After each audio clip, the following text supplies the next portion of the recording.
Information discussed in this podcast may be sensitive in nature to some listeners. Listener discretion is advised.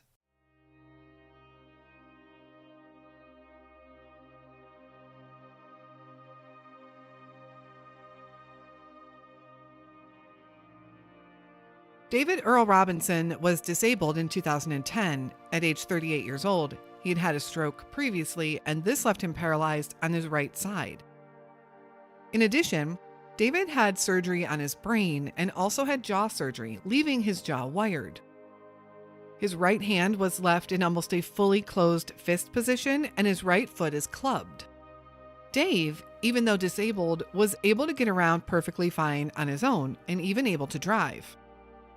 Just after the holidays in 2009, Dave's aunt passed away. On January 3rd, 2010, Dave was visiting his mother until around 9 p.m.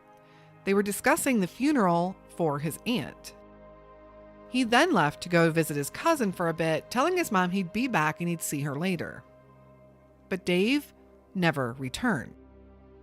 Dave also couldn't be located, sparking a search around the area for both Dave and his vehicle. After a while, Dave's car was found near Dearborn, Michigan, but the man driving it wasn't Dave. Where is Dave Earl Robinson?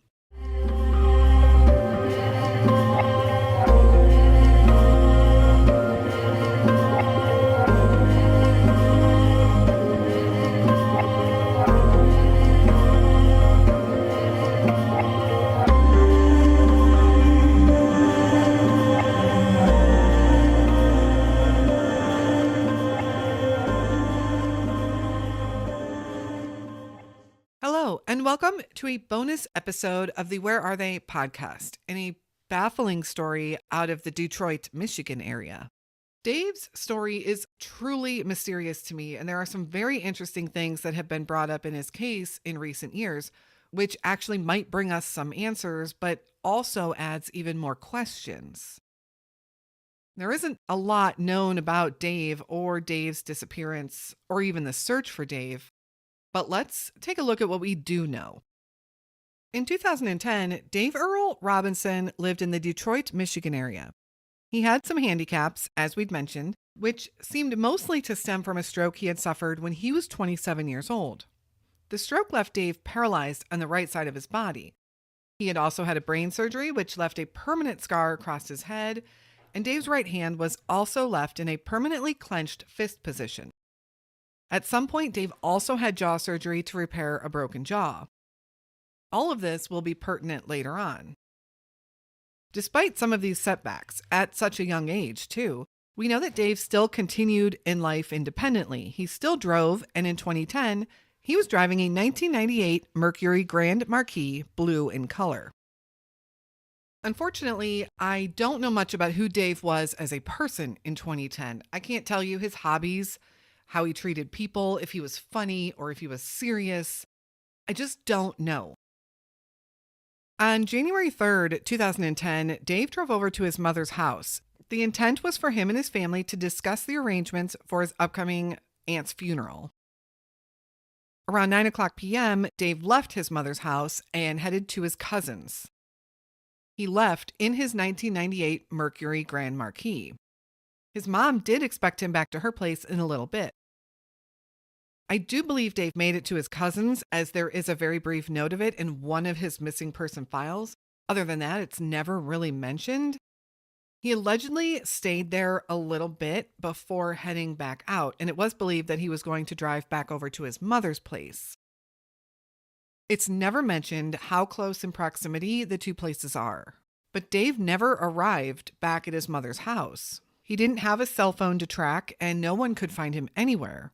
His car was also now unaccounted for.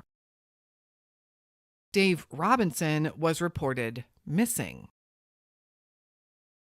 Unfortunately, again, I can't say how the search for Dave went. There's no record of it. None. And with his bare bones as the missing person file is, I wouldn't be surprised if not much was done. If anything, at all even.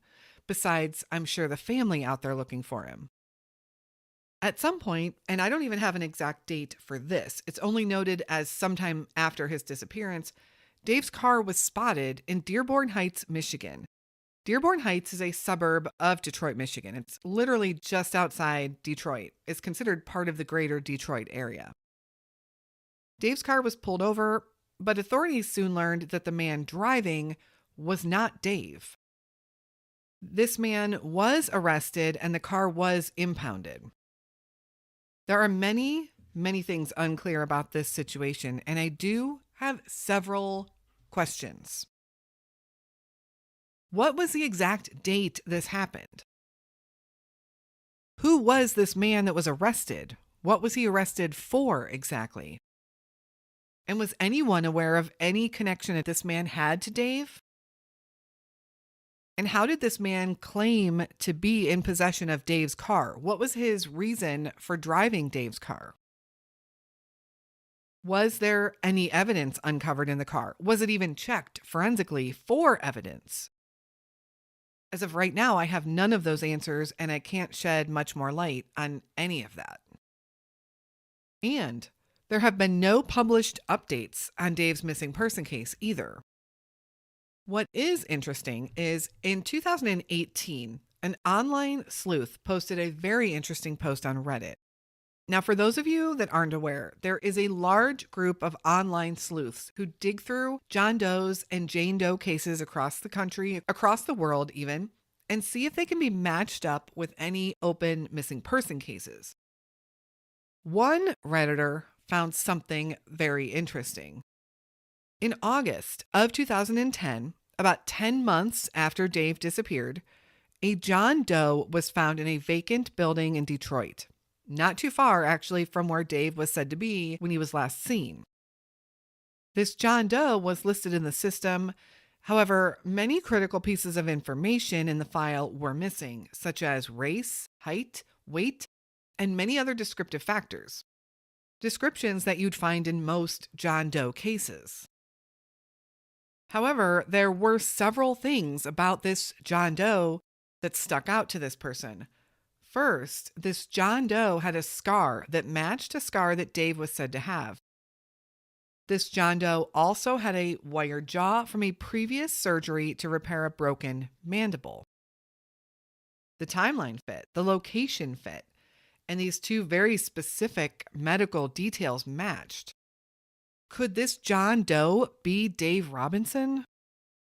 This online sleuth brought this to the attention of the investigator on Dave's case, and they said that they would have to exhume the body of the John Doe and do a DNA test. They also said they have a rather lengthy waiting list for this to be done, and Dave's case would be added to the list. However, lack of funds have caused the city of Detroit to have to delay doing these tests. So this John Doe remains on this list for testing. What's also interesting is that these medical records were listed on the John Doe's file, but we don't even know this man's race or ethnicity. Dave Robinson is a black male. Is this John Doe also a black male? How is that not even mentioned in the file? There has been a little push by these online sleuths to get Dave's story out there and hopefully rush this process of DNA testing. Even offers of some people to start GoFundMes or some charity fundraising. This family certainly deserves answers one way or another. And those answers could be laying right there. Detroit, Michigan currently has almost 200 John Doe cases on file. That's a lot of unidentified people for one city. With regards to Dave Robinson, it's really hard to even think about what may have happened here with such little evidence that we do have. Did he encounter foul play somewhere? Was his car stolen? It seems plausible, especially since they found this other man driving his car. If maybe Dave had an accident, how did this other man come in possession of Dave's car? Or did Dave abandon his car and leave on his own accord? With his medical history, could he have had a medical episode causing him to walk away from his car, leading his car to then just randomly be stolen? Since we have such very little information about Dave's personal life, it's hard to lean one way or another. There are very few clues to work with, at least that we know of. Could law enforcement have more information that they are keeping close to the vest? Let's hope so, but somehow I just don't have high hopes. Detroit has notoriously had a higher than average crime rate, specifically when it comes to violent crimes, which is a shame because parts of the city are remarkably beautiful. Detroit is located in southeast Michigan, sits on the banks of Lake Erie to the south side and Lake St. Clair to the east, and just directly to the east is Canada. Detroit is a popular Canadian border crossing spot. So what do you think could have happened to Dave Robinson? What else can we do to push for answers in his case? Dave is described as a black male, 38 years old when he vanished in 2010. He would today be around 51 years old. He has short black hair and brown eyes. He is estimated to be around 6 foot 1 inches tall and weighed around 210 pounds back in 2010.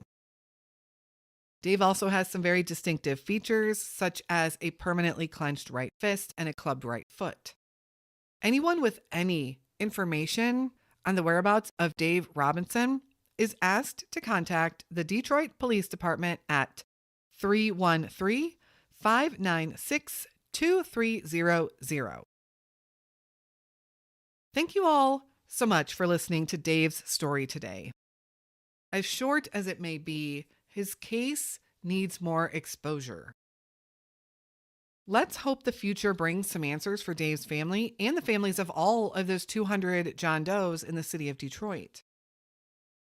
Thank you all so much for being a supporter of our show. Please remember to send any case suggestions my way. You can do so over on the socials or email me anytime. There are so many missing person cases out there, and I want to cover as many as I can this year. Let's work together to spread awareness on all of these unsolved cases. We will be back again very soon with another unsolved missing persons case. And until then, stay safe and hug your loved ones.